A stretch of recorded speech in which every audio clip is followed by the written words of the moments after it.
যিটো আমাৰ এক্সাম 9 মাৰ্চত হোৱা কথা আছিল এতিয়া বৰ্তমান এক্সামটো পোষ্টপন কৰা হৈছে এতিয়া এক্সামটো অনুষ্ঠিত কৰা হ'ব 30/3/2025 অৰ্থাৎ 30 মাৰ্চত হ'ব এক্সামটো আৰু এতিয়া আমাৰ এখন নটিফিকেশ্যন আহি পৰিছে কিছু সময় আগতে আজি যিহেতু 1 মাৰ্চ 1/3/2025 আজি এই নটিচখন আহি পৰিছে ৰিচেডুল নটিচ ইয়াত লিখা হৈছে ফৰ ৰিটাৰ্ণ এক্সামিনেশ্যন অফ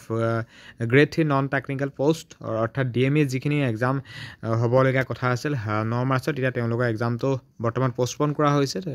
30 মাৰ্চত হ'ব এক্সামটো আৰু নটিচখন ভালদৰে চাই লওক মই ভালদৰে দেখুৱাই দিছোঁ ইয়াত সম্পূৰ্ণ স্পষ্টভাৱে উল্লেখ কৰা হৈছে যে government of Assam office of the director of medical education exam 6 mile Khanapara Guwahati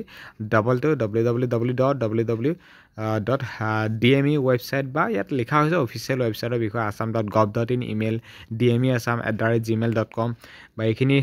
notification ইয়াত লিখা হৈছে বা ইয়াত নং কোডটো ৰিক্ৰুটমেণ্ট বৰ্ডৰ নং লিখা হৈছে এখন নটিচ হয় কিছু সময় আগতে প্ৰকাশ কৰা হৈ গৈছে যে বৰ্তমান যিটো আমাৰ এক্সাম হোৱা কথা আছে 9 মাৰ্চত এতিয়া তেওঁলোকৰ এক্সামটো হ'ব 30 মাৰ্চত আৰু ইয়াত তলত বহুখিনি ইনষ্ট্ৰাকশ্যন ভালদৰে লিখি দিয়া হৈছে ভালদৰে চাই ল'ব 3 নম্বৰটো ভালদৰে মন কৰিবলগীয়া বিষয় the director of medical education exam 6 mile Khanapara গুৱাহাটীত 2 of information the office copy 5 number কোনো ধৰণৰ ফেক নহয় এখন নটিচ ইতিমধ্যে ভাইৰেল হৈ গৈছে বা সকলোৱে হয়তো গম পাইছে আৰু খবৰটো বহুত বেছি হেল্পফুল বা ইম্পৰ্টেণ্ট সকলোৱে জানিব লগা বিষয় হয় গতিকে আপডেটটো পাই সকলোকে জনাই দিছোঁ ভিডিঅ'টো যিমান পাৰে সিমান বেছি শ্বেয়াৰ কৰিব যিমান কেণ্ডিডেট আছে 9 মাৰ্চত এক্সাম হ'বলগীয়া কথা আছিল এতিয়া এক্সামটো নহয় এতিয়া এক্সামটো হ'ব 30 মাৰ্চত